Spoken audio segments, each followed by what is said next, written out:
Students हम discuss करेंगे important news के बारे में और उससे रिलेटेड जो इन्फॉर्मेशन है हमारे यूपीएससी के एग्जाम के पर्सपेक्टिव से इम्पोर्टेंट, उसको हम यहाँ पे डिस्कस करेंगे। First news is from the Rajasthan. Students, Rajasthan के जो न्यू सीएम है उनको चूज किया गया है उनकी पॉलिटिकल पार्टी के द्वारा। आप देखिए कि स्टूडेंट्स रिसेंटली 5 स्टेट्स के अंदर जो लेजिस्लेटिव असेंबली के इलेक्शंस हैं उनको कंडक्ट करवाया गया। वहाँ पे जिस भी पॉलिटिकल पार्टी के द्वारा मेजोरिटी को गेन किया गया है उनके द्वारा अपने ही किसी एमएलए कैंडिडेट को एज ए सीएम कैंडिडेट के रूप में चूज किया गया। अगर वहाँ पे एमएलसी का कॉन्सेप्ट एग्जिस्ट करता है तो एमएलसी को भी जो मेंबर ऑफ सीएम के रूप में या कैंडिडेट ऑफ सीएम के रूप में अपॉइंट किया जा सकता है। क्या स्टूडेंट्स एमएलए और एमएलसी के अलावा भी किसी कैंडिडेट को सीएम के कैंडिडेट के रूप में चूज किया जा सकता है? तो यस स्टूडेंट्स, किसी भी पॉलिटिकल पार्टी के द्वारा किसी भी एक पर्सन को सीएम कैंडिडेट के रूप में चूज किया जा सकता है। वहाँ पे कंडीशन ये है कि 6 मंथ का जो समय है, आने वाला जो 6 मंथ का जो समय है उसके अंदर उस पर्सन को एमएलए या एमएलसी के रूप में यहाँ पे मेंबर है वो बनना होगा। मींस इलेक्शन का जो प्रोसेस है उससे यहाँ पे पास होना होगा आने वाले 6 मंथ के अंदर में, और इलेक्शन जीत के भी आना होगा। नेक्स्ट अगर हम बात करें स्टूडेंट्स एमएलसी के कॉन्सेप्ट के बारे में, तो हमारे यहाँ पे कौन कौन से ऐसे स्टेट्स हैं जहाँ पे लेजिस्लेटिव जो काउंसिल का जो कॉन्सेप्ट है वो एग्जिस्ट करता है, उसके बारे में आपको पता होना चाहिए। आप देखिए कि पहले जम्मू एंड कश्मीर के अंदर ये प्रोसेस है वो एग्जिस्ट किया करता था। बाद में जम्मू एंड कश्मीर को बाइफरकेट करने के बाद में वहाँ पे जो लेजिस्लेटिव जो काउंसिल का जो कॉन्सेप्ट है वो प्रेजेंट समय में नहीं है। तो कौन कौन से स्टेट्स के अंदर है इसके बारे में आप कमेंट सेक्शन के अंदर बताना। यहाँ पे आप देखिए कि मध्य प्रदेश के जो सीएम है उनका भी जो ओथ प्रोसेस है उसको यहाँ पे कैरी आउट किया जाएगा। तो ओथ के रिगार्डिंग में ऑलरेडी हमने काफ़ी बार डिस्कस किया है कि हमारे कॉन्स्टिट्यूशन का जो आर्टिकल 164 है वो डील करता है यहाँ पे सीएम का जो ओथ प्रोसेस है उसके रिगार्डिंग में। गवर्नर के द्वारा जो ओथ है उसका एडमिनिस्ट्रेशन कैरी आउट किया जाता है। अपॉइंटमेंट भी आपको गवर्नर के थ्रू ही देखने के लिए मिलेगा। जो काउंसिल ऑफ मिनिस्टर है उसका भी जो यहाँ पे ओथ है यहाँ पे गवर्नर के द्वारा ही कैरी आउट किया जाता है। बेसिकली आपको यहाँ पे दिल्ली के रिगार्डिंग में इंफॉर्मेशन होनी चाहिए कि दिल्ली के अंदर जो सीएम कैंडिडेट है उसका जो अपॉइंटमेंट है वो किसके द्वारा किया जाता है, प्रेसिडेंट के द्वारा। और जो ओथ का एडमिनिस्ट्रेशन है वो किसके द्वारा कैरी आउट किया जाता है, यहाँ पे जो एलजी हैं दिल्ली के उनके द्वारा। नेक्स्ट अगर हम बात करें लोकसभा के रिगार्डिंग में है, लोकसभा के अंदर गवर्नमेंट के द्वारा जो बिल है उसको प्रपोज किया गया। बिल इज रिगार्डिंग द हमारा जो कॉन्स्टिट्यूशन अमेंडमेंट एक्ट है 106, उसी के रिगार्डिंग में बिल को यहाँ पे प्रपोज किया गया है कि जम्मू एंड कश्मीर एंड पुडुचेरी के अंदर में जो वुमेन रिजर्वेशन एक्ट है उसका एक्सटेंशन के रिगार्डिंग में। तो आप देखिए कि 106 जो कॉन्स्टिट्यूशन अमेंडमेंट एक्ट है जिसको गवर्नमेंट के द्वारा प्रपोज किया गया था लोकसभा एंड राज्यसभा के अंदर में, वो वहाँ पे पास होने के बाद में 106 is regarding the women reservation act के बारे में। वुमेन्स को जो रिजर्वेशन है वो प्रोवाइड किया जाएगा। रिजर्वेशन कहाँ पे प्रोवाइड किया जाएगा स्टूडेंट्स? हमारा जो लोकसभा के जो इलेक्शंस हैं वो कैरी आउट होंगे 2029 के समय में, तो उस समय में इसको वुमेन रिजर्वेशन एक्ट को इम्प्लीमेंट किया जाएगा। इसके अलावा जो स्टेट लेजिस्लेटिव असेंबली के जो इलेक्शंस है वहाँ पे भी वुमेन्स के रिगार्डिंग में जो सीट्स हैं वो रिजर्व होंगी। 1/3 सीट्स को यहाँ पे जो रिजर्वेशन है वो प्रोवाइड किया गया है वुमेन्स को। क्या इस रिजर्वेशन के अंदर भी रिजर्वेशन का जो कॉन्सेप्ट है students? Yes, schedule caste and schedule tribe की जो वुमेन्स हैं उनकी रिगार्डिंग में अलग से जो सीट्स हैं वो रिजर्व की जाएंगी इसके अंदर में। इसके अलावा स्टूडेंट्स अगर हम बात करें वुमेन रिजर्वेशन एक्ट के बारे में, तो आपको अलग अलग जो कमेटी बनी है हमारे यहाँ पे जो इसका प्रोसेस है उसके बारे में आपको जानकारी होनी चाहिए।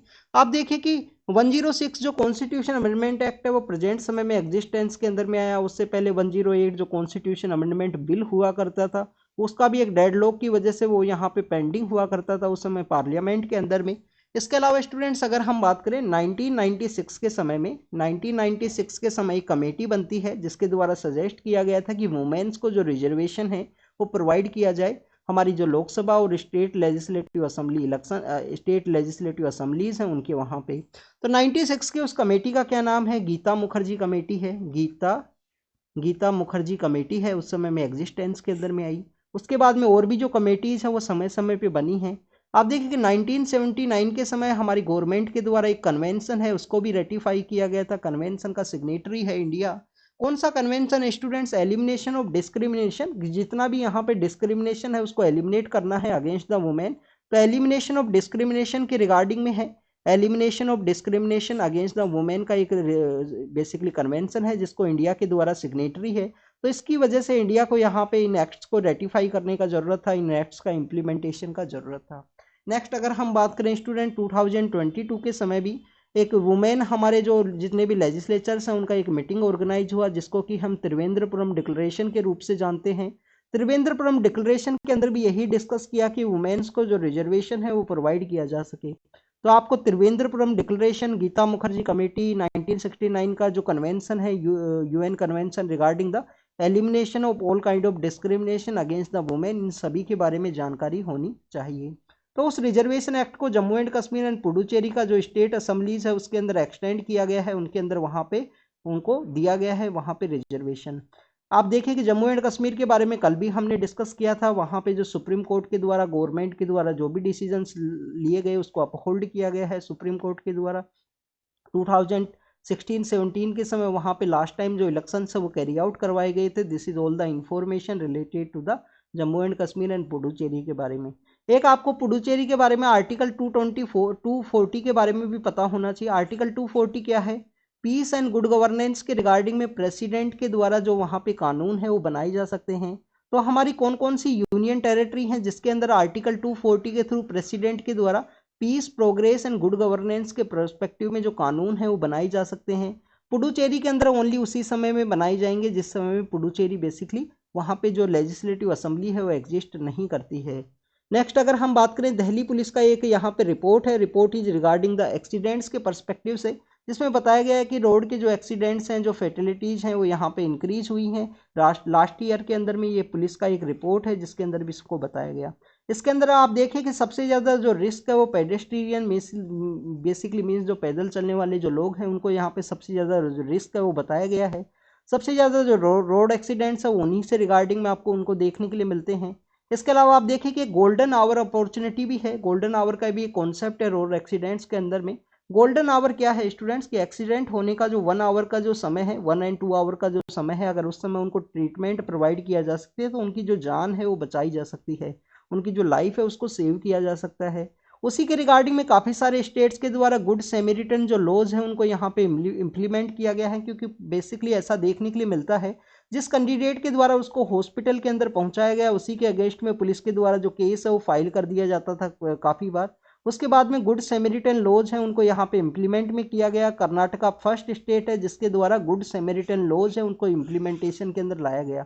उसका बेसिक पर्पज़ यही था कि मोर जो पीपल्स हैं वो यहाँ पे किसी भी एक्सीडेंट विक्टिम को यहाँ पे सेंड करें, हॉस्पिटल के अंदर पहुँचाया जाए समय के अंदर में।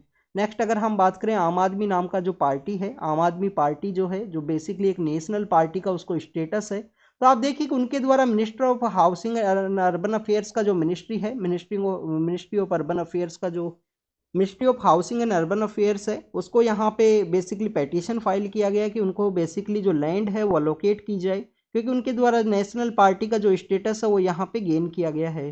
तो आप देखिएगा 2006 के समय का जो मेमोरेंडम ऑफ अंडरस्टैंडिंग है जिसके अंदर बताया गया था कि basically ministry of housing and urban affairs के द्वारा जो ज़मीन है वो प्रोवाइड की जाएगी किसी भी नेशनल पार्टी को। बट यहाँ पे मिनिस्ट्री के द्वारा कहा गया कि उनके द्वारा दीनदयाल उपाध्याय जो मार्ग है दिल्ली के अंदर में वहाँ पे जो लैंड है वो मांगा गया है, बट वहाँ पे कोई भी लैंड का जो एरिया है वो खाली ना होने की वजह से इनको जो ज़मीन है वो प्रोवाइड नहीं की गई है अभी यहाँ पे। नेक्स्ट आप देखिए कि आपको नेशनल पार्टी के बारे में भी पता होना चाहिए। नेशनल पार्टी को कितना जो ज़मीन है वो देने का यहाँ पे बात किया गया है। बेसिकली यहाँ पे जो लैंड है उसका लोकेशन किसके रिगार्डिंग में किया जाएगा स्टूडेंट? उनका जो पॉलिटिकल जो पार्टी का जो सेंटर है, पॉलिटिकल जो ऑफिस है उसको बनाने के रिगार्डिंग में पॉलिटिकल ऑफिस के लिए जो ज़मीन है वो दी जाती है यहाँ पे नेशनल पार्टी को। तो आपको नेशनल पार्टी के स्टेटस के बारे में पता होना चाहिए। 3 इंपॉर्टेंट कंडीशंस है जिसके बेसिस पे नेशनल पार्टी का जो स्टेटस है वो दिया जाता है। 6% वोट है यहाँ पे सिक्योर किए गए हों किसी भी पॉलिटिकल पार्टी के द्वारा, और चार जो सीट्स हैं वो यहाँ पे बेसिकली सिक्योर की गई हों। 6% वोट है 4 डिफरेंट स्टेट्स के अंदर में यहाँ पे गेन किए गए हों, और 4 जो सीट्स हैं वो भी यहाँ पे गेन की गई हों किसी पॉलिटिकल पार्टी के द्वारा। इसके अलावा स्टूडेंट्स यहाँ पे ये बेसिकली जनरल इलेक्शन के अंदर है, लोकसभा के अंदर में 2% जो सीट्स हैं लोकसभा की यहाँ पे चूज की गई हो। 3 और मोर देन द 3 स्टेट्स के अंदर में 2% सीट्स अगर किसी पॉलिटिकल पार्टी के द्वारा जीत ली गई हैं तो उनको भी नेशनल पार्टी का स्टेटस है। और 4 स्टेट्स के अंदर में स्टेट पार्टी का अगर स्टेटस वो चूज कर लिया जाता है किसी भी पॉलिटिकल पार्टी के द्वारा तो उसको भी नेशनल पार्टी का स्टेटस दे दिया जाएगा।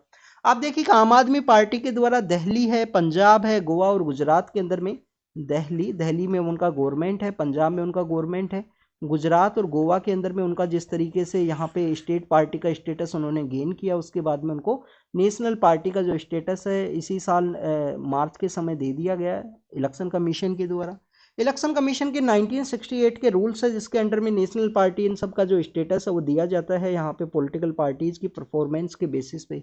कुछ ऐसी भी पॉलिटिकल पार्टी हैं जिनका जो नेशनल पार्टी का जो स्टेटस है वो ले लिया गया था क्योंकि उनका जो परफॉर्मेंस है वो सही नहीं है। आप देखें वेस्ट बंगाल के अंदर जो टीएमसी नाम का गवर्नमेंट है जिसका वहाँ पे पॉलिटिकल पार्टी का पावर आपको देखने के लिए मिलता है, और टीएमसी भी इसी तरीके से 4 स्टेट्स के अंदर स्टेट पार्टी के थ्रू नेशनल पार्टी का स्टेटस उसको दिया गया था। नेक्स्ट अगर हम बात करें, एक एनपीपी नाम का भी पार्टी है हमारे नॉर्थ ईस्ट इंडिया का ओनली एक ऐसा पॉलिटिकल पार्टी है जिसको भी नेशनल पार्टी का जो स्टेटस है वो दिया गया था।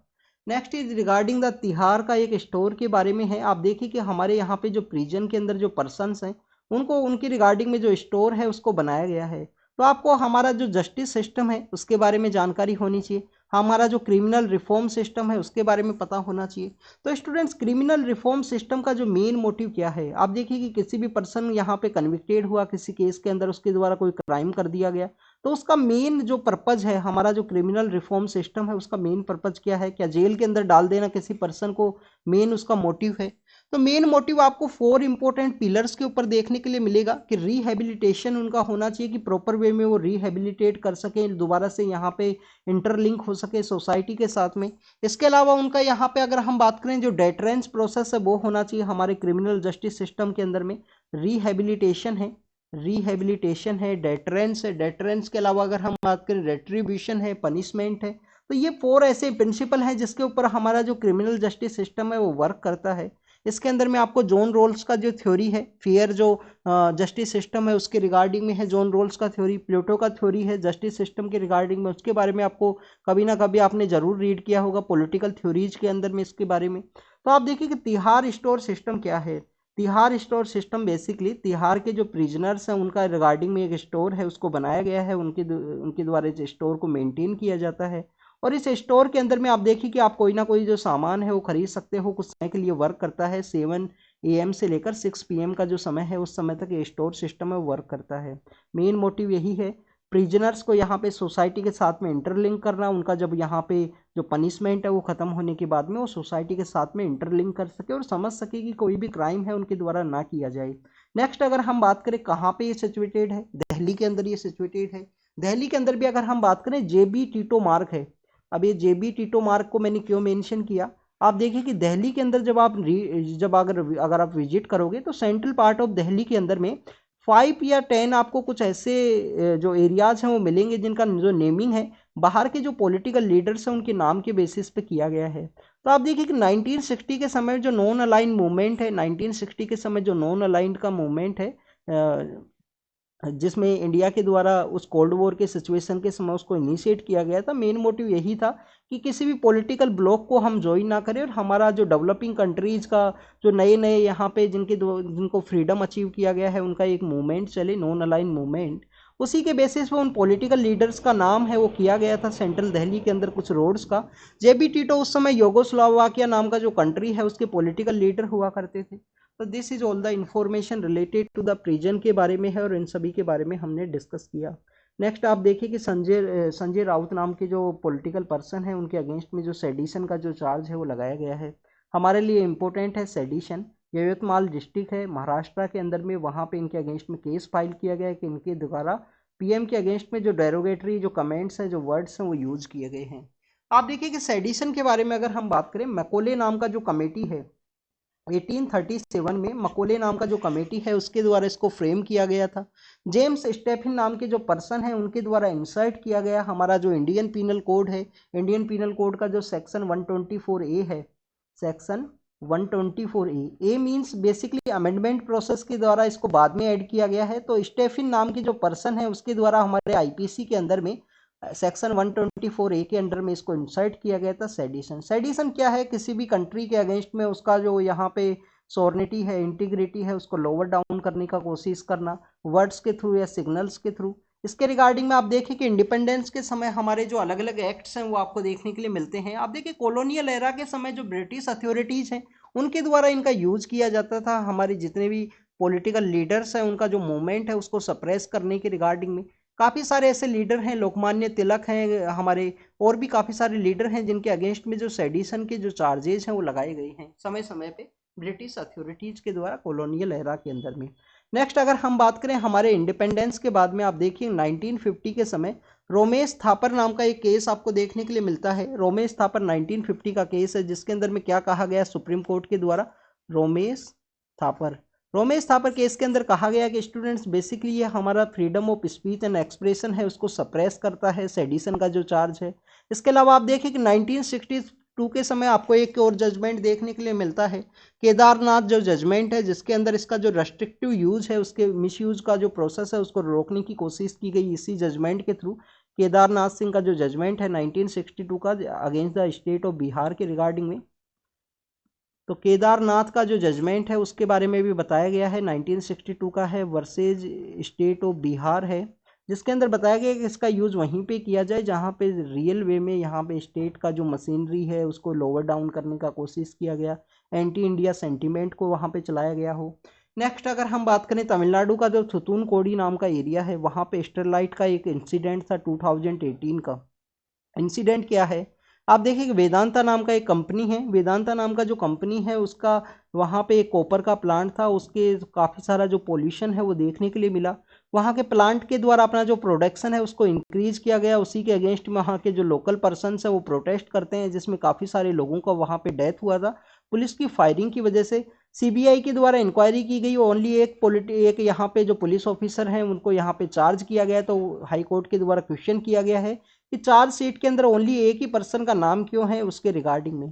तो आपको यहाँ पे इस मूवमेंट के बारे में पता होना चाहिए। थुतून कोडी के बारे में अगर हम रीड करें तो सपोज कीजिए कि ये हमारा इंडिया का मैप है, और यहाँ पे आप देखिए ये अगर यहाँ पे कर्नाटक, ये अगर यहाँ पे तमिलनाडु का एरिया है सपोज कीजिए, तो यहाँ पे जो मद्रास सिचुएटेड है, जो चेन्नई है यहाँ पे सिचुएटेड है, और थुतून कोडी आपको यहाँ पे देखने के लिए मिलेगा। इधर हमारा कन्याकुमारी है, इस पार्ट में हमारा कन्याकुमारी है, और यहाँ पे क्या है, थुतून कोडी का एरिया है।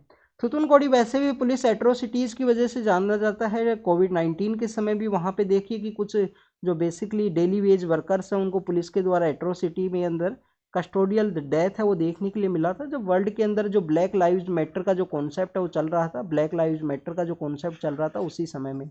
नेक्स्ट अगर हम बात करें स्टूडेंट थुतुन कोडी के बारे में, वहाँ पे आपको एक डेजर्ट का एरिया भी देखने के लिए मिलता है। आप देखिए राजस्थान, हम राजस्थान के अंदर डेजर्ट की बात करते हैं, हम लद्दाख के अंदर कोल्ड डेजर्ट के बारे में बात करते हैं, वहाँ पे भी आपको एक डेजर्ट है, थेरी डेजर्ट। थेरी डेजर्ट आपको देखने के लिए मिलेगा, ये रेड सैंड का बेसिकली एक डेजर्ट है, उस नैरो एरिया के अंदर थुतुन कोडी का जो एरिया है वहाँ पे एग्जिस्ट करता है। तो थेरी डेजर्ट कहाँ पे है, थुतुन कोडी के एरिया के अंदर में है। मराठा कोटा रिजर्वेशन के बारे में है, आप देखिए कि वहाँ पे स्टेट बैकवर्ड क्लास का जो कमीशन है उसके जो चेयरपर्सन है उनके द्वारा रिजाइन किया गया कि पॉलिटिकल जो गवर्नमेंट है उसका इंटरफेरेंस है उनके वर्किंग सिस्टम के अंदर में। तो आपको यहाँ पे मराठा रिजर्वेशन, मराठा कोटा के बारे में पता होना चाहिए। आप देखिए कि 17 सितंबर को हम कौन सा डे सेलिब्रेट किए थे, हमारा जो मराठवाड़ा लिबरेशन डे है। इसके अलावा आप देखिए कि उसी समय में जो हमारा हैदराबाद है उसको इंटीग्रेट किया गया था ऑपरेशन पोलो के थ्रू, तो उसी के पर्सपेक्टिव में हैदराबाद इंटीग्रेशन डे है, मराठवाड़ा जो लिबरेशन डे है उसके रूप में सेलिब्रेट किया गया। क्योंकि जो मराठवाड़ा का जो रीजन है, महाराष्ट्र के अंदर जो मराठवाड़ा का जो रीजन है जो कि हमारा इंटीरियर पार्ट के अंदर है, इंटीरियर पार्ट के अंदर किस तरह से यहाँ पे वो सिचुएटेड है, तो हमारी जो साउथ वेस्ट मानसून की जो विंड्स है वो यहाँ तक जो रेन्स है वो नहीं पहुँचा पाती, मॉइस्चर को नहीं पहुँचा पाती, इस वजह से ड्रोट का जो कंडीशन है वो देखने के लिए मिलेगा। आप देखिए मराठवाड़ा बेसिकली निजाम के अंदर में आया करते थे, ये जो डिस्ट्रिक्ट्स है जिसमें हिंगोली डिस्ट्रिक्ट भी है, बीड डिस्ट्रिक्ट है और काफ़ी सारे डिस्ट्रिक्ट्स है वहाँ पे सिचुएटेड, उनको उनके जो मराठाज है उनको कुनबीज का स्टेटस हुआ करता था जब वो निजाम के अंदर हुआ करते थे। कुनबीज मीन्स जो यहाँ पे एग्रीकल्चर का प्रैक्टिस करते हैं, फार्मिंग का जो प्रैक्टिस है उसको कैरी आउट करते हैं, तो उन्हीं के बेसिस पे मराठवाड़ा रीजन के जो मराठाज हैं उनको ओबीसी रिजर्वेशन देने के बारे में बात की गई थी। उसी के रिगार्डिंग में जो यहाँ पे कमीशंस का रिपोर्ट्स है वो काफ़ी सारे न्यूज़ के अंदर है लास्ट 2-3 मंथ से। नेक्स्ट अगर हम बात करें students, next news is regarding the हमारे यहाँ पे केरल हाई कोर्ट के रिगार्डिंग में है। आप देखें कि यहाँ पे यमन नाम का जो कंट्री है वो काफ़ी ज़्यादा वहाँ पे होती रिबेलियंस हैं, उन सभी के बारे में हमने काफ़ी बार डिस्कस किया है। यमन के अंदर ही है, यमन का लोकेशन आपको पता होना चाहिए, आज भी न्यूज़ के अंदर मेंशन है उसका, वर्ल्ड का जो पेज है उसके अंदर होती रिबेलियंस के बारे में कि उनके द्वारा रेड सी के एरिया के अंदर एक नॉर्वे का जो शिप है उसके ऊपर अटैक किया गया था। कुछ दिन पहले एक शिप इंडिया के लिए आने वाली थी, जब से इसराइल और हमास का जो कन्फ्लिक्ट हुआ है गाजा स्ट्रिप के अंदर में। उसके बाद में होती रिबेलियंस के द्वारा काफ़ी कुछ वहाँ पे कैरी आउट किया गया है। रेड सी का जो एरिया है वहाँ पे बेसिकली वो students Horn of Africa, Red Sea का जो एरिया है बेसिकली आपको जो सी पायरेसी है उसके रूप से भी जाना जाता है। वहाँ पे जहाज के ऊपर काफ़ी सारे जो अटैक हैं, शिप के ऊपर अटैक हैं, वो कैरी आउट किए जाते हैं। सोमालिया का जो रीजन है वहाँ पे। नेक्स्ट अगर हम बात करें यमन में ही, ये बेसिकली एक वुमेन है, उन्होंने जो परमिशन है वो मांगा था, हाई कोर्ट के द्वारा परमिशन है वो दे दिया गया है। आप देखिए कि 2017 से इंडिया के द्वारा वहाँ पे जो जाने का जो परमिशन है वो अलाउ नहीं है, क्योंकि वो काफ़ी ज़्यादा अशांत क्षेत्र है, काफ़ी ज़्यादा जो रेस्टिव क्षेत्र आपको देखने के लिए मिलता है। इसी वजह से यहाँ पे जो परमिशन है वो अलाउ किया गया है। गवर्नमेंट के द्वारा कहा गया है आप अपने बेसिस पे जाओगे, गवर्नमेंट का कोई भी जो सपोर्ट है आपको यमन के अंदर में यहाँ पे नहीं होगा। तो ये आपको बेसिकली पता होना चाहिए। उनको अलाउ किया, क्यों वो वुमेन यहाँ पे गए हैं केरल से रिलेटेड, वो यहाँ पे इस वजह से अलाउ किए गए हैं कि उनकी जो डॉटर हैं उनको वहाँ पे कन्विक्ट किया गया है, चार्ज किया गया है। तो उन्हीं के रिगार्डिंग में वो यहाँ पे विजिट किए हैं यमन के रिगार्डिंग में। आप देखिए कि रिट पेटिशन के बारे में हमने डिस्कस किया था। यहाँ पे जो हैबियस कॉर्पस है, हैबियस कॉर्पस लगाया गया था ये जो बेसिकली जो गर्ल हैं इनके जो फादर हैं उनके द्वारा, क्योंकि उनका यहाँ पे जो इलीगल डिटेंशन है वो किया गया हो इनके हस्बैंड के द्वारा। इनका जो केस है वो काफ़ी ज़्यादा फेमस था 2017-18 के समय में। इनके द्वारा अपना रिलीजन भी कन्वर्ट किया गया, अपना जो मैरिज है उसके बेसिस पे। अभी इनके फादर के द्वारा हैबियस कॉर्पस है वो लगाया गया है। हैबियस कॉर्पस क्या है स्टूडेंट्स? इलीगल किसी का डिटेंशन हो, आर्टिकल 32 के अंदर है, बट इन्होंने हाई कोर्ट के अंदर लगाया है तो आर्टिकल 226 के अंडर में फंडामेंटल राइट का वायलेशन है। तो इनका जो प्रेजेंस है वो किया जाए हैबियस कॉर्पस के रिगार्डिंग में केरल हाई कोर्ट के द्वारा। यहाँ पे जो रिस्पॉन्स है गवर्नमेंट का जो मांगा गया है। नेक्स्ट अगर हम बात करें दीपोस महोत्सव के बारे में है, ये विशाखापट्टनम के अंदर एक टेम्पल है जहाँ पे इसको सेलिब्रेट किया गया। आप देखिए कि दिवाली का जो हम फेस्टिवल सेलिब्रेट करते हैं उसको भी हम नॉर्दर्न इंडिया में जो दिवाली मैक्सिमम आपको देखने के लिए मिलती है उसमें भी हम उसको दीपोत्सव के रूप से जानते हैं।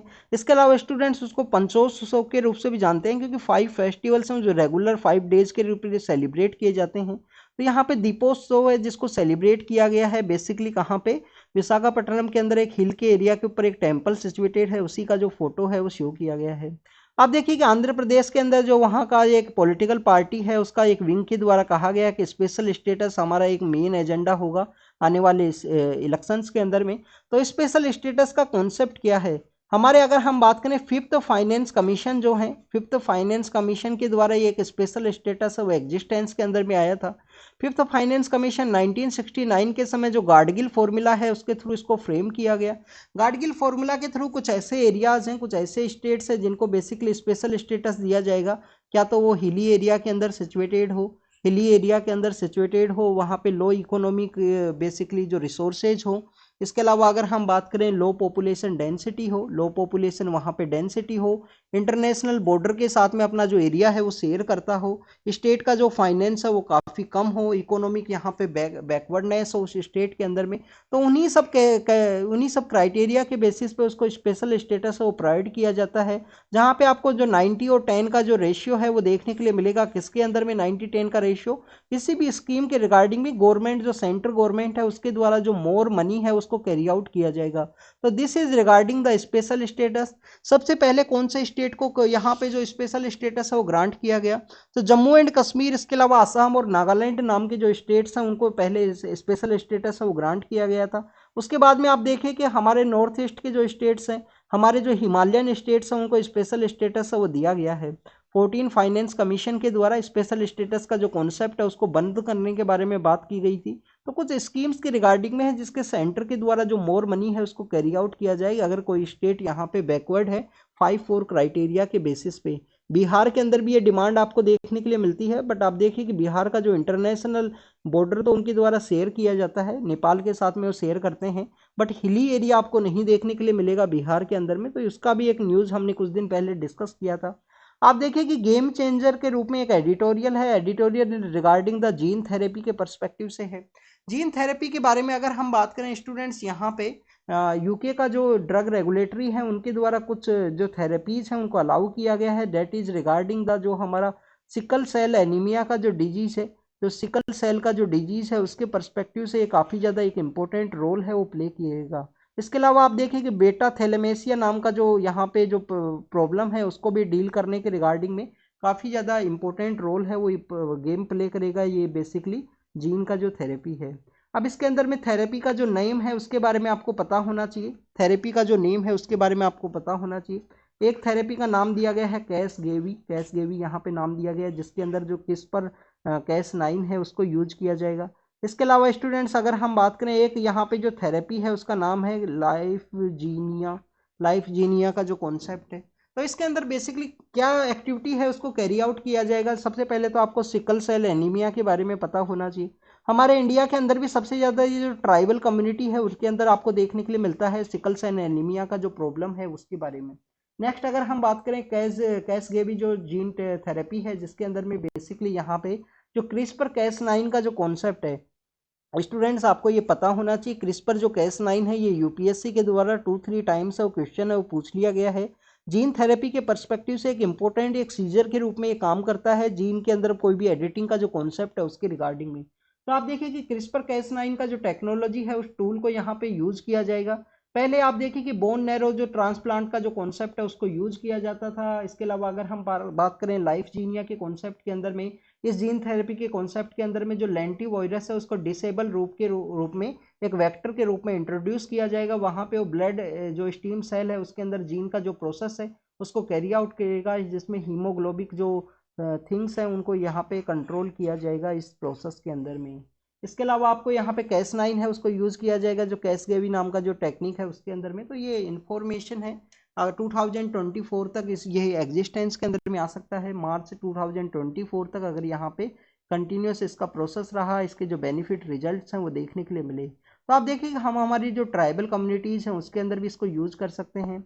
नेक्स्ट अगर हम बात करें यहाँ पे साइबर क्राइम्स के बारे में है, कुछ स्टेट्स यहाँ पे इमर्ज हुए हैं जहाँ पे साइबर क्राइम है वो देखने के लिए मिला है। आप देखिए कि एनसीआरबी की रिपोर्ट के अंदर इसको बताया गया है। एनसीआरबी किसके अंडर में आता है? मिनिस्ट्री ऑफ होम अफेयर्स के अंडर में ये इस्टेब्लिश करता है। और मिनिस्टर ऑफ होम अफेयर्स के द्वारा बताया गया है कि कुछ स्टेट्स के अंदर में जो यहाँ पे ऑनलाइन फ्रॉड है, साइबर क्राइम है, वो सब के इंसिडेंट है वो देखने के लिए मिले हैं। स्टेट्स के बारे में अगर हम बात करें तो यहाँ पे बेसिकली तेलंगाना है, कर्नाटका है, महाराष्ट्र है, ऐसे कुछ स्टेट्स हैं जिनके नेम है बेसिकली। नेक्स्ट आप बात करें एक्सट्रीम रेनफॉल कॉरिडोर के बारे में डिस्कस किया गया है। तो आप देखिए कि हमारे यहाँ पे जो रेनफॉल का जो एक कॉरिडोर है उसके बारे में डिस्कस किया गया है कि कॉरिडोर बेसिकली उड़ीसा, गुजरात और राजस्थान का जो एरिया है उससे ये बेसिकली ट्रैवल करता है, एक हाईवे का रीजन है। उसके अंदर हमेशा आपको एक्सट्रीम जो रेनफॉल है वो देखने के लिए मिलती है। वैसे तो स्टूडेंट्स अगर हम रेनफॉल के बारे में बात करें, रेनफॉल काफ़ी कुछ ऐसे पैटर्न्स है जिसके ऊपर डिपेंड करता है हमारा जो लैंड है उसका हीटिंग कितना हुआ है। आप देखिए कि हमारे यहाँ पे जो समर है, अगर समर काफ़ी अच्छी रहेगी तो मानसून भी काफ़ी अच्छा देखने के लिए मिलता है। एक्सेप्शनल कुछ है कि ग्लोबल वार्मिंग का कोई सिचुएशन ना हो, उसके अंदर जो अल्नीनो का जो कॉन्सेप्ट है वो ना देखने के लिए मिले, जिसकी वजह से मानसून का डिस्टर्बेंस हो।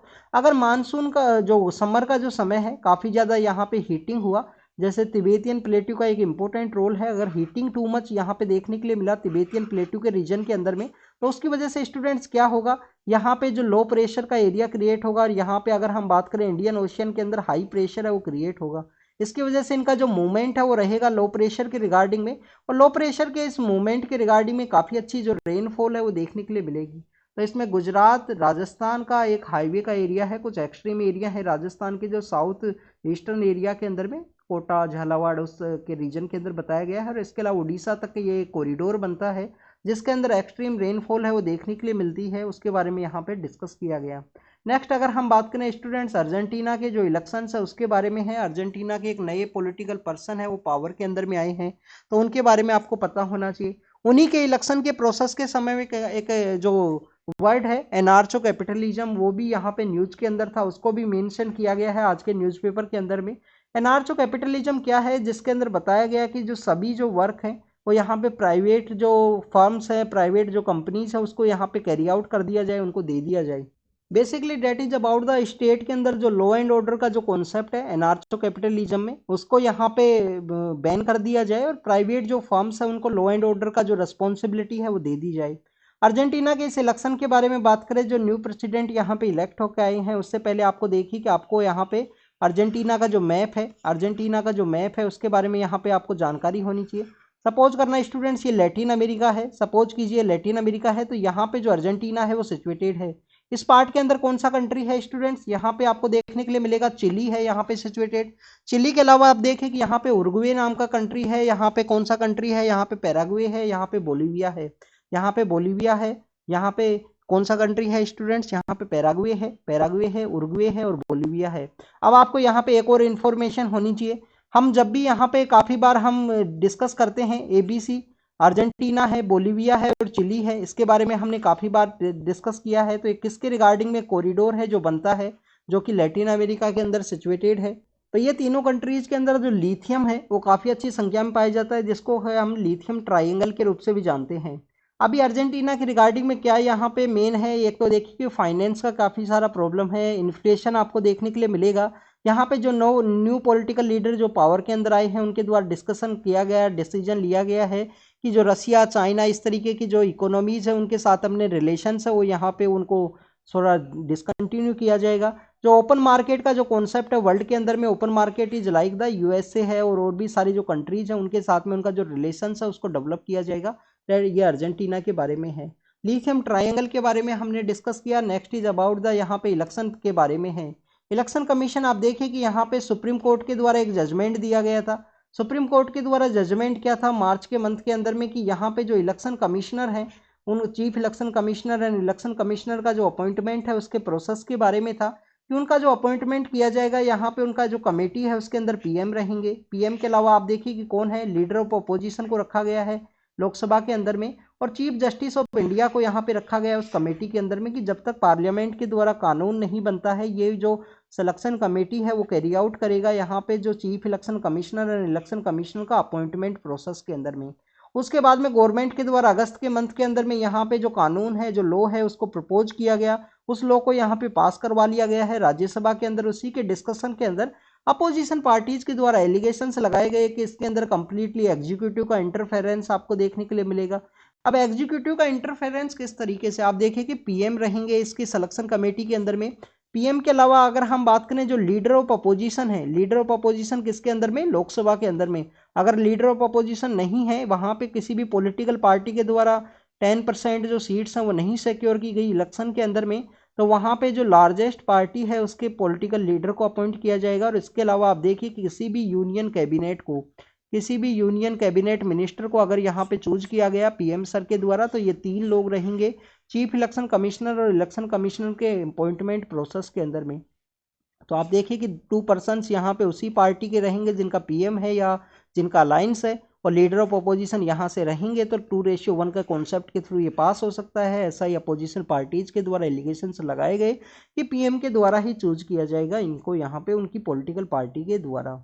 नेक्स्ट अगर हम इलेक्शन प्रोसेस के बारे में बात करें तो हमारा कॉन्स्टिट्यूशन का जो पार्ट 15 है जिसके अंदर इसके बारे में बताया गया है, आर्टिकल 324 से लेकर 329 है। आर्टिकल 324 से लेकर 329 है जो इलेक्शन प्रोसेस के रिगार्डिंग में डील करता है। Chief election commissioner and election commissioner के बारे में आपको पता होना चाहिए। इसके अंदर में आप देखिए कि हमारा जो 61st कॉन्स्टिट्यूशन अमेंडमेंट एक्ट आया, उसके बाद में इसको मल्टी मेंबर बॉडी बनाया गया, बाद में सिंगल मेंबर बॉडी बना दिया गया 1989 के अंदर में, फिर दोबारा से इसको मल्टी मेंबर बॉडी है उसके रूप में एग्जिस्ट किया गया 1993-94 के समय में। तो उस समय से ये कंटिन्यूस मल्टी मेंबर बॉडी के रूप में एग्जिस्ट करता है। Election commission free and fair elections को कंडक्ट कराना इसका मेन रिस्पॉन्सिबिलिटी है। पॉलिटिकल पार्टीज की परफॉर्मेंस के बेसिस पे उनको जो स्टेटस है, नेशनल पार्टी, स्टेट पार्टी, इसका स्टेटस भी ग्रांट किया जाता है। तो ये इलेक्शन प्रोसेस के बारे में है।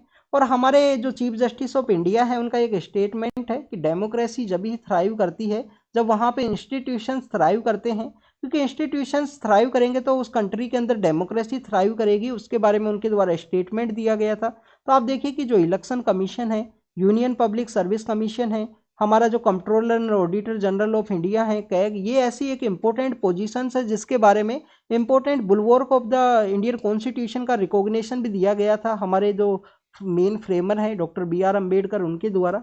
नेक्स्ट अगर हम बात करें स्टूडेंट्स यहाँ पे चेन्नई के बारे में है, तो पोस्ट साइक्लोन जो चेन्नई का जो फ्लड मिटिगेशन प्लान है उसके बारे में फाइनेंस मिनिस्टर के द्वारा कहा गया। आप देखिए कि हमारा जो स्टेट डिजास्टर रिलीफ फंड है उसके द्वारा जो मनी है वो भी प्रोवाइड किया गया है चेन्नई को फ्लड की जो सिचुएशन है उसको डील करने के रिगार्डिंग में। कल हमने डिस्कस किया था कि जो क्लॉगिंग का जो प्रॉब्लम है, जो प्लास्टिक वेट्स है, इन सभी की वजह से वहाँ पे जो फ्लड का जो सिचुएशन है उसको वो यहाँ पे एग्जैजरेट किया गया। अगर वो यहाँ पे कम्प्लीटली क्लीन होते, जो भी उनके अगर हम बात करें कि जो सफाई के जो एरियाज हैं उनको अगर कम्प्लीटली क्लीन रखा जाता, प्लास्टिक वेस्ट को समय समय पर रिमूव किया जाता, तो ऐसी जो सिचुएशंस है वो देखने के लिए नहीं मिलती। नेक्स्ट अगर हम बात करें, आप देखें कि इंडियन पीनल कोड है, सीआरपीसी है, इंडियन एविडेंस एक्ट है, उसको यहाँ पे रिप्लेस करने के रिगार्डिंग में जो क्रिमिनल बिल्स हैं उनको दोबारा से प्रपोज किया गया है लोकसभा के अंदर में हमारे मिनिस्टर ऑफ होम अफेयर्स के द्वारा।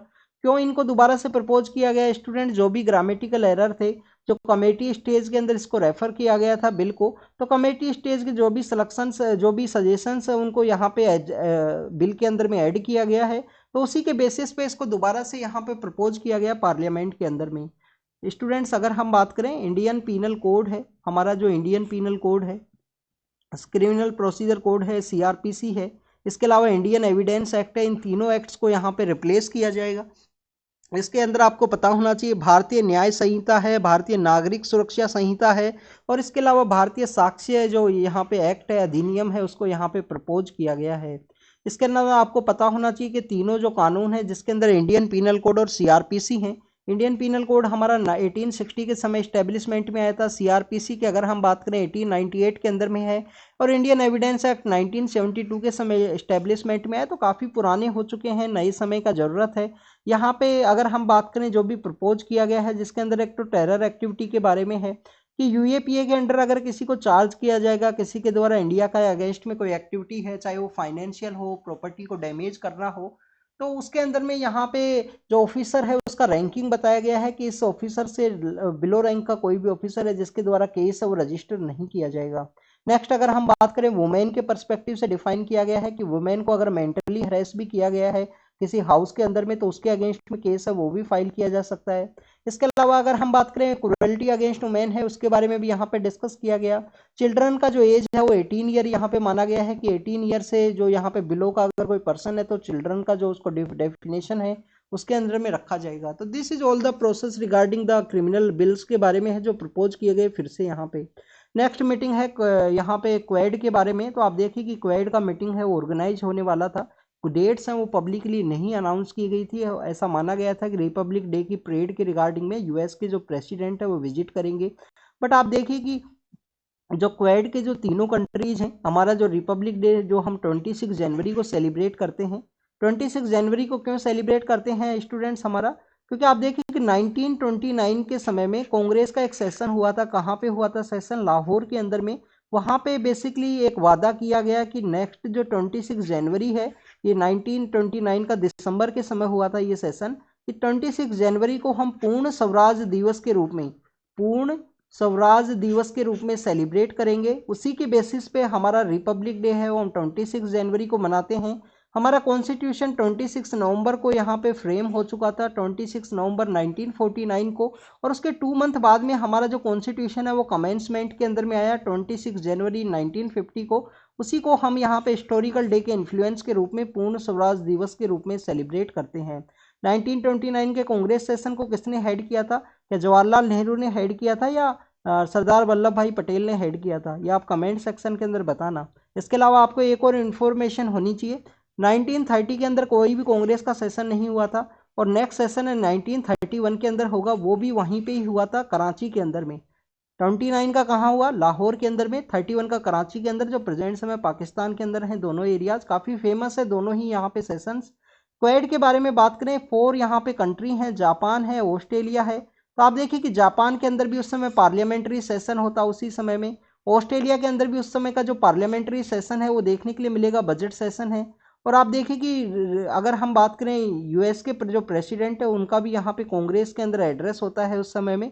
इसी वजह से उनके द्वारा मना किया गया है कि रिपब्लिक डे के लिए विजिट नहीं कर सकते, और ये जो ईयर है वो भी बेसिकली वहाँ पे पॉलिटिकल ईयर है, वहाँ पे इलेक्शन है, उसको कैरी आउट किया जाएगा। तो इसी वजह से क्वेड का जो मीटिंग है उसको भी 24 का जो लेटर फेज है उसके अंदर कैरी आउट किया जाएगा। यूएस के जो प्रेसिडेंट हैं उनके द्वारा भी उनका जो प्रोसेस है उसी के रिगार्डिंग उनका विजिट नहीं हो पाया G20 का, सॉरी, रिपब्लिक डे का मीटिंग के दौरान में। FBI के जो चीफ हैं वो इंडिया के लिए विजिट किए गए हैं, उनके द्वारा इंडिया पे जो एलिगेशंस लगाए गए हैं उसका भी वहाँ पे एग्जामिन किया जा रहा है। और प्रेजेंट समय उनके द्वारा कहा गया कि जो इंडियन कंसुलेट के ऊपर जो सैन फ्रांसिस्को के एरिया के अंदर अटैक हुआ है उसको हम एग्जामिन करेंगे उसको प्रॉपरली। नेक्स्ट आप देखिए कि यूएन का जो फाओ है, फूड एंड एग्रीकल्चर ऑर्गेनाइजेशन, उनके द्वारा एक रिपोर्ट है वो पब्लिश किया गया। रिपोर्ट के अंदर कहा गया है कि जो 74 इंडियंस हैं उनके द्वारा अफोर्डेबल जो डाइट्स हैं वो यहाँ पे सिक्योर नहीं की जाती हैं, अफोर्डेबल जो डाइट्स है वो नहीं देखने के लिए मिलती है। फाओ का जो रिपोर्ट है उसके बारे में क्या है, फूड एंड एग्रीकल्चर ऑर्गेनाइजेशन के बारे में आपको पता होना चाहिए। एग्रीकल्चर के रिगार्डिंग में या फूड के रिगार्डिंग में दो ऑर्गेनाइजेशन है, उनका रोम इटली के अंदर हेडक्वार्टर सिचुएटेड है, ये आपको इन्फॉर्मेशन होनी चाहिए। नेक्स्ट आप देखें कि इनका वर्ल्ड फूड प्रोग्राम है जिसको भी नोबल का जो पीस प्राइज है वो दिया गया था 2020 के समय में। तो फाओ का जो फूड सिक्योरिटी एंड न्यूट्रिशन का एक रिपोर्ट है जिसके अंदर ये पब्लिश किया गया। 74% इंडियंस यहाँ पे जो हेल्दी एंड न्यूट्रिशनल जो डाइट्स है वो नहीं रिसीव करते हैं, उसके बारे में बताया गया है 2021 के समय में। पाकिस्तान के अंदर ये रेशियो है 82.2% है, उतने परसेंट है जो हेल्दी एंड न्यूट्रिशनल डाइट को नहीं रिसीव करते हैं। 64 के आसपास बांग्लादेश के अंदर बताया गया है।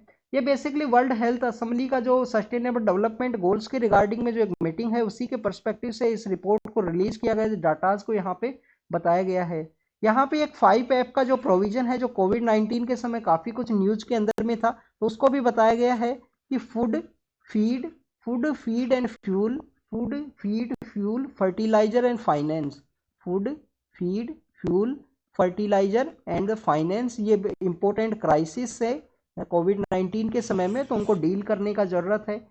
टोटल नंबर्स बताए गए हैं 370.7 जो मिलियन पर्सन है वो अंडर न्यूरिश हैं। इंडिया के अंदर अगर हम बात करें स्टंटिंग एंड वेस्टिंग, आपको सबसे बड़ा जो कंसर्न है वो देखने के लिए मिलता है। आप देखिए कि 31.7% जो चिल्ड्रंस है वो स्टंटेड हैं इंडिया के अंदर में, 18.7% जो बच्चे हैं उनको वेस्टिंग बताई गई है। और इसके अलावा अगर हम बात करें यहाँ पे ओवरवेट के बारे में तो 2.8% जो चिल्ड्रंस हैं उनको ओवरवेट का जो समस्या है वो बताई गई है। मेन मोटिव क्या है कि हमारे यहाँ पे जो वेस्टिंग है उसको रिड्यूस करके 5% लेके आना है। ये वर्ल्ड हेल्थ असेंबली का एक टारगेट है, वर्ल्ड हेल्थ असेंबली का ये टारगेट है कि 5% जो वेस्टिंग है उसको 5% तक रिड्यूस करना है। इंडिया के अंदर एनीमिया अंडरवेट का जो सिचुएशन है वो भी वुमेन्स के अंदर देखने के लिए मिलती है। 50% 53% जो महिलाएं हैं उसका वुमेन्स का एनीमिया का जो सिचुएशन आपको देखने के लिए मिलेगा। इसके अलावा देखिएगा, आप देखिए उनका अंडरवेट भी आपको देखने के लिए मिलता है। तो ये कुछ ऐसी प्रॉब्लम्स है जिनके बारे में बताया गया। आप देखिए कि हम यहाँ पे जेंडर गैप इंडेक्स को जब रीड करते हैं, जेंडर गैप इंडेक्स को जब हम रीड करते हैं तो उस समय भी आप देखिए कि इंडिया का जो 4 उनके पैरामीटर्स हैं जो जेंडर गैप को डिफाइन करते हैं, जिसमें हेल्थ एंड न्यूट्रिशन के अंदर इंडिया का जो परफॉर्मेंस है वो काफ़ी ख़राब आपको देखने के लिए मिलेगा। हेल्थ एंड न्यूट्रिशन के अंदर इंडिया का जो परफॉर्मेंस है वो काफ़ी ज़्यादा सिचुएशन है वो काफ़ी ख़राब है। नेक्स्ट अगर हम बात करें global partnership for artificial intelligence के पर्सपेक्टिव से है। Global partnership for artificial intelligence का जो मीटिंग है वो यहाँ पे स्टार्ट हुआ, पीएम सर के द्वारा एड्रेस किया गया। पीएम सर के द्वारा कहा गया है कि आर्टिफिशियल इंटेलिजेंस का एक एथिकल वे में अगर यूज़ किया जाए तो काफ़ी कुछ बेनिफिट करेगा कंप्लीटली वर्ल्ड को। इसके अलावा स्टूडेंट्स उनके द्वारा कहा गया कि एजुकेशन के पर्सपेक्टिव से भी इसका जो बेटर यूज है वो किया जा सकता है। इसके रिगार्डिंग में जो रेगुलेशंस हैं, जो एथिकल कंडक्ट्स है उसका यहाँ पे ज़रूरत है। ग्लोबल पार्टनरशिप और आर्टिफिशियल इंटेलिजेंस के बारे में अगर हम बात करें तो 29 जो मेंबर कंट्रीज हैं, 29 जो मेंबर कंट्रीज हैं इसका पार्ट है।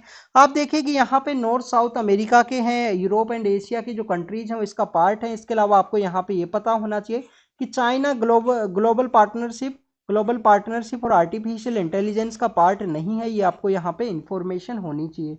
इंडिया के द्वारा इसको हेड किया जाएगा। लास्ट जो मीटिंग है वो कहाँ पे ऑर्गेनाइज हुई थी? ओसाका के अंदर में।